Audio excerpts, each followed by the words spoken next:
we're gonna have a pony wall. Okay, I wrote cut down on this right here. So this is actually gonna be stair rail going down, and then this guy right here is gonna be a pony wall. Okay, drywall. So this will be almost all open. Yeah, yeah, this will be all, this is like the loft area. Yeah. Okay, so, and, you know, just keep in mind that,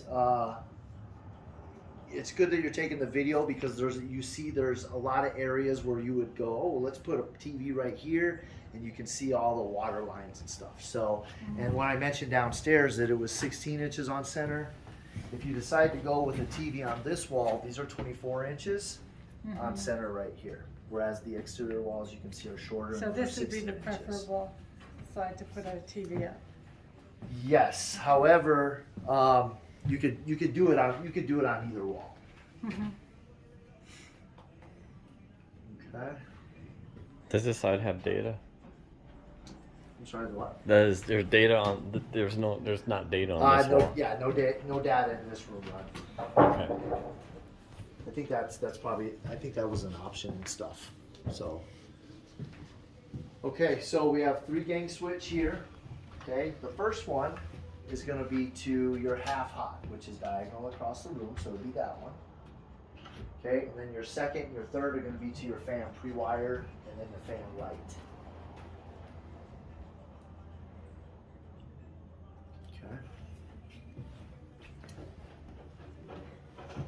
Okay, you'll notice all this orange foam right here. So that's fire rated foam that we put in, that we use to separate the floors from airflow. Okay. Pretty simple concept. We don't want to share. If there was anything that happened up here in the mechanical area up in the attic, we want to slow that fire from coming down, and that's why we go ahead and we block off that air supply to the other floors. On the lower floor, you'll notice it goes all the way around the perimeter. That's not necessarily for the fire, but it's for ants and insects, so they don't make their way through those things. All right. Okay, making our way this way, you'll see that the tub is full of water.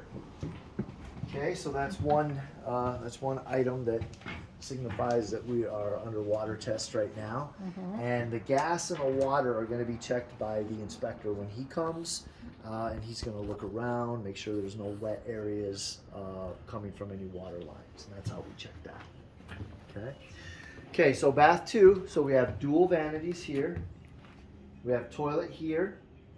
We have a 3 gang switch there. So your first one is going to be to your light bar, which is here. Okay, this needs to get straightened out.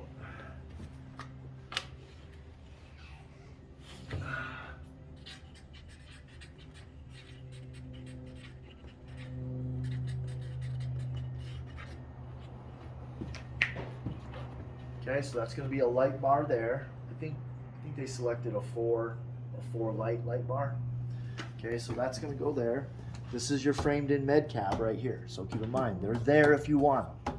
Okay, we're going to drywall over it, but it's framed in. This is a receptacle for this sink, and this is the receptacle for this sink. Okay. Okay, very good. Did you get the under the vanity? Okay, so now that we're going to enter an area where we have a bunch of bedrooms, we're going to have our first smoke / carbon monoxide protector there. Okay, and I probably will move that over to this side, right over here. Because I don't like it so close to here because there has been... The steam. The steam has, in the past, set off those things, so I'm probably going to have these guys move it to this side right here. Keep it 3 feet away. All right, so coming into this bedroom, we have another 3 gang switch, and the first one goes to the half hot, which is diagonally across. Okay, and then we have our pre-wire for fan and light right over here in this area. And right over here, we have our data coming into this room here. Okay. Okay. And then our smoke detector right up here in the corner. Now keep in mind, these are going to be bypass closet doors. So these things slide to and from. Okay.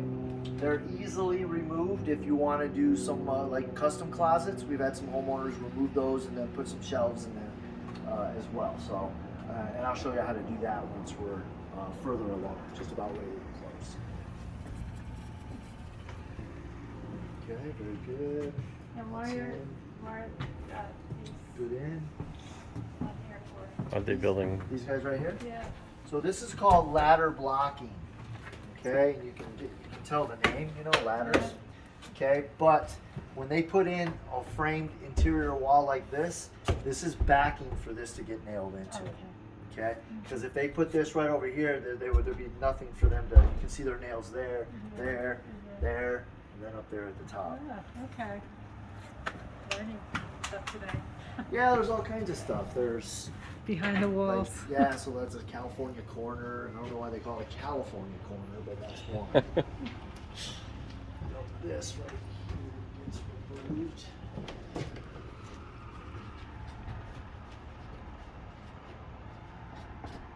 Don't need that there anymore. Okay. Okay, everything looks good.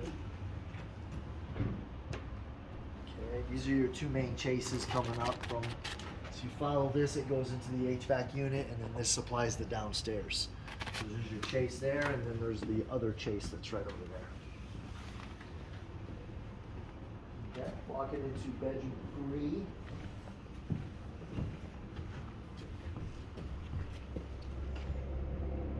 Okay, very good. So right over here, you see that there's a 3-gang switch. So first one, once again, is going to be right over here for half hot. You have your walk-in closet. You have your pre-wire for fan and light. And then this is actually the water heater exhaust right here. It's going up and then out the roof line there. Okay. Interesting. Yeah, this goes all the way down to the water heater. Is this dented or is that? Yeah, no, it's dented, but it's that's okay. Okay. We're just letting exhaust go through there. That's all right. There's no harm right there. All right. Smoke detector here. Okay. Nice big closet. Okay, good. Yes, walk-in closet. How Will it many be- kids? How many kids are going to be here? 2, 2? a boy and a girl. Oh, of course, with the walk-in closet. Yeah. So any shelving at all in there? Yeah, so all the closets are going to get shelving. So your bypass closets have one shelf that runs the length of that closet. Okay. And then once you walk in here, you'll have your light here, but then you'll have your shelving unit go here and then terminates on this wall. And then you'll have the clothes rack also connected above that or below that. Okay, there's your light. Okay, that looks good. Okay. Everything looks good. And what I'm doing is I'm looking at things like making sure the blocking for drywall is installed. So where they come in and hang drywall in the corners, there's somewhere to screw it into because we don't want sagging drywall. So that's the kind of stuff that I'm looking at as we go through. All right. Okay, walking our way this way, heading left still. This is going to be the main filter for the entire house. And in this filter box, you're going to have two 20 by 20 filters. Okay, filters right here. Normally, with no construction, you can get about 90 to 120 days out of filters. Because they are building across the street, there's going to be a lot of dust in the area. So by the time this house closes, you're probably looking at about 60 days to switch those filters out until they're done building and there's less dirt being churned up and dust in the area. We want to keep those clean because we all know if those get coated, we don't replace those, then the HVAC is working that much harder for that. So how do you put a filter in up here? Yeah, so this will have a trim piece put on it, and they're basically two little trap doors. You undo the hitch, it swings down, pivots down, and then you just pull the filters out and then put the new ones in, and then re-secure those doors with the little switch template right there. There's somebody walking around down there. Thought I did anyway. So it may take a ladder to do that. Yeah, yeah, for sure. Yeah, and I mean for this house, I'd say a 6-foot ladder is probably perfect. Yeah. Because with a 6-footer, you can get up into the attic and you can change all the lights and everything. A 4-footer is too small; you wouldn't be able to climb up into the attic space. And then anything an 8-footer, you It's hitting probably the just don't ceiling. need it. Yeah. Well, it doesn't look like you'd be able to move around very well up in the attic. Yeah, going up and downstairs with a big ladder, yeah, for sure. Okay, all But right. the attic won't have any room for storage or anything. It's mostly just for. A little bit. Okay. We don't in Arizona. I'm from the Midwest, and in the Midwest, they design houses for bedrooms and people and all that stuff. Out here, they don't do that because of the climate. It's Yeah. just basically the mechanical stuff. It's got to be hot up there. Yeah, Mhm. yeah. It gets hot. You would think it would get really, really hot, but it doesn't. Because if you notice, There's the heat insulation. shield board that we have Yeah. up blocks a lot of that heat from. Because we don't want it getting too hot because we have expensive mechanical things up there. Mhm. So we try to control that as much as possible out here in the Inferno, also known as Arizona. Hmm. All right, so right up above your head there, we have our carbon monoxide protector. Okay, and that protects this part of the house. That one took care of those rooms. This one takes care of these rooms. Okay. Okay, looks good.